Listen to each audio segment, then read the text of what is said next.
जय माता रानी। दोस्तों आज हम सब सुनेंगे माता अन्नपूर्णा की महाव्रत की कथा। प्रेम से बोलिए अन्नपूर्णा माता की जय हो। एक समय की बात है, काशी निवासी धनंजय की पत्नी का नाम सुलक्षणा था। उसे अन्य सुख प्राप्त थे, केवल निर्धनता ही उसके दुख का एकमात्र कारण थी।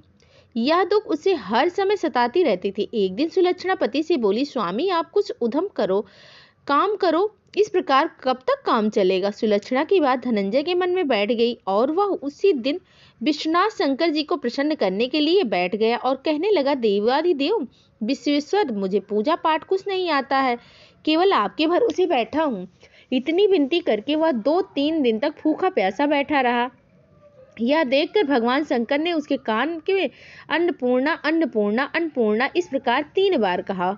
यह कौन है, क्या कह गया। इसी सोच में धनंजय पड़ गया कि मंदिर से आते ब्राह्मणों को देखकर पूछने लगा, पंडित जी अन्नपूर्णा कौन है। ब्राह्मणों ने कहा, तू अन्न छोड़ बैठा है सो तुझे अन्न की ही बात सूझती है, जा घर जाकर अन्न ग्रहण कर। धनंजय घर गया, स्त्री से सारी बात कहने लगा। वह बोली, नाथ आप चिंता मत करो, स्वयं भगवान जी ने यह मंत्र दिया है, यह स्वयं ही खुलासा करेंगे, आप फिर जाकर उनकी आराधना करो। धनंजय फिर जैसा कि तैसा पूजा करने बैठ गया। रात्रि में शंकर जी ने आज्ञा दी और कहा, तू पूर्व दिशा में चला जा, वहां अन्नपूर्णा का नाम जपता रहा और रास्ते में फल खाता रहा, झरनों का पानी पीता रहा। इस प्रकार कितने ही दिनों तक चलता रहा।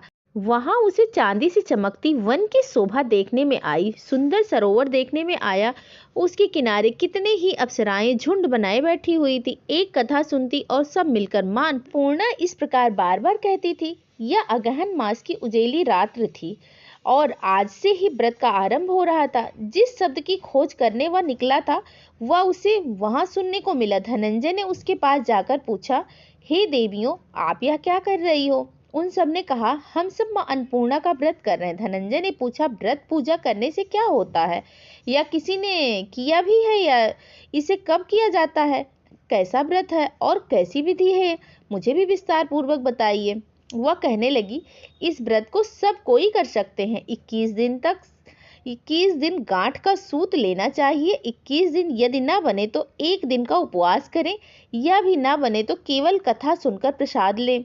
कथा कहें, कथा सुनने वाला कोई ना मिले तो पीपल के पत्ते को रख, सुपारी या प्रीत कुमारी ब्रज को सामने रख, दीपक को साक्षी कर, सूर्य, गाय, तुलसी या महादेव को बिना कथा सुनाए मुख में दाना न डाले। यदि भूल से कुछ पड़ जाए तो 1 दिवस फिर उपवास करें। व्रत के दिन क्रोध ना करें और झूठ ना बोलें। धनंजय बोला, इस व्रत के करने से क्या होता है। वह कहने लगी, इसके करने से अंधों को नेत्र मिले, लूलों को हाथ मिले, निर्धन के घर धन आ जाए, बांझन को संतान मिले, मूर्ख को विद्या आए।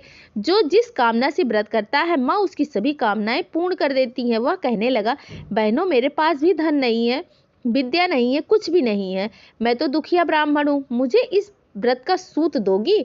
हाँ भाई, तेरा कल्याण हो, हम तुझे अवश्य ही सूत देंगे। यह ले, व्रत का मंगलसूत्र ले। धनंजय ने व्रत किया। व्रत पूरा हुआ तभी सरोवर में से 21 खंड की स्वर्ण सीढ़ी हीरा मोती जड़ी हुई प्रकट हुई। धनंजय जय अन्नपूर्णा माता, जय अन्नपूर्णा माता कहता जाता। इस प्रकार कितनी ही सीढ़ियां उतर गया तो क्या देखता है कि करोड़ों सूर्य के प्रकाशमान अन्नपूर्णा का मंदिर है। उसके सामने स्वर्ण सिंहासन पर बैठी माता अन्नपूर्णा विराजमान है। सामने भिक्षा हेतु भगवान शंकर खड़े हैं, लाएं चवर डुलाती हैं, कितने ही हथियार बांधे पहरा देते हैं। धनंजय दौड़कर जगदम्बा के चरणों में गिर पड़ा और देवी उसके मन के क्लेश जान गई। धनंजय कहने लगा, माता आप तो अंतर्यामी हैं, आपको अपनी दशा क्या बताऊं। माता बोली, मेरा व्रत किया है न, जा संसार तेरा सत्कार करेगा। माता ने धनंजय की जीवा पर बीज मंत्र लिख दिया। अब तो उसके रोम रोम में विद्या प्रकट हो गई।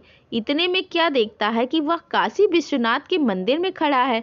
माँ का वरदान ले धनंजय घर आया, सुलक्षणा से सारी बातें कही। माता जी की कृपा से उसके घर में संपत्ति उमड़ने लगी। छोटा सा घर बहुत बड़ा हो गया। जैसे शहद के छत्ते में मधुमक्खियां जमा होती हैं, उसी प्रकार अनेक सगे संबंधी आकर उसकी बड़ाई करने लगे। कहने लगे, इतना धन और इतना बड़ा घर, सुंदर संतान नहीं तो इस कमाई का कौन भोग करेगा। सुलक्षणा से संतान नहीं है, इसीलिए तुम दूसरा विवाह कर लो। के होते हुए भी धनंजय को दूसरा विवाह करना पड़ा और सती सुलक्षणा को सौत का दुख उठाना पड़ा। इस प्रकार दिन बीतने लगे। फिर अगहन मास आया। नए बंधन से बंधे पति से सुलक्षणा ने कहलवाया कि हम व्रत के प्रभाव से ही सुखी हुई हैं, इस कारण यह व्रत को नहीं छोड़ना चाहिए। यह माता जी का प्रताप है जो हम इतने संपन्न और सुखी हैं। सुलक्षणा की बात सुन धनंजय उसके वहां आया और व्रत में बैठ गया। नई बहू को इस व्रत की खबर भी नहीं थी। वह धनंजय के आने की राह देख रही थी। दिन बीतते गए। व्रत पूर्ण होने में 3 दिवस बाकी थे कि नई बहू को खबर पड़ी। उसके मन में ईर्ष्या की ज्वाला दहकने लगी। सुलक्षणा के घर आ पहुंची और उसके घर भगदड़ मचा दिया। वह धनंजय को अपने साथ ले गई। नए घर में धनंजय को थोड़ी देर के लिए निद्रा आ गई। इसी समय नई बहू ने उसका व्रत का सूत तोड़कर आग में फेंक दिया। अब तो माताजी का कोप जाग गया। घर में अकस्मात आग लग गई। सब कुछ जलकर खाक हो गए। सुलक्षणा जान गई और पति को फिर अपने घर ले आई। नई बहू रूठ गई, पिता के घर जा बैठी। पति को परमेश्वर मानने वाली सुलक्षणा बोली, नाथ घबराना नहीं, माता जी की कृपा अलौकिक है। पुत्र कुपुत्र हो जाता है पर माता कभी कुमाता नहीं होती। आप श्रद्धा और भक्ति से आराधना शुरू कर दीजिए, वे जरूर हमारा कल्याण करेंगी। धनंजय फिर माता के पीछे पड़ गया। फिर वही सरोवर सीढ़ी प्रकट हुई। उसमें मां अन्नपूर्णा कहकर वह उतरा जा रहा था। माता जी के चरणों में रुदन करने लगा। माता प्रसन्न होकर बोली, यह मेरी सोने की मूर्ति ले जा, इसकी पूजा करना, तू फिर सुखी हो जाएगा। जा, तुझे मेरा आशीर्वाद है। तेरी स्त्री सुलक्षणा ने श्रद्धा से मेरा व्रत किया है, उसे मैंने पुत्र दिया है। धनंजय ने आंखें खोली तो खुद को काशी विश्वनाथ के मंदिर में खड़ा पाया। वहां से फिर उसी प्रकार घर आया और सुलक्षणा के दिन चढ़े और महीने पूरे होते हुए भी पुत्र का जन्म हुआ। गांव में आश्चर्य की लहर दौड़ पड़ी। इस प्रकार उसी गांव में निसंतान सेठ के पुत्र होने पर उसने माता अन्नपूर्णा का मंदिर बनवा दिया। उसमें माताजी धूमधाम से पधारी, यज्ञ किया और धनंजय को मंदिर के आचार्य का पद दे दिया।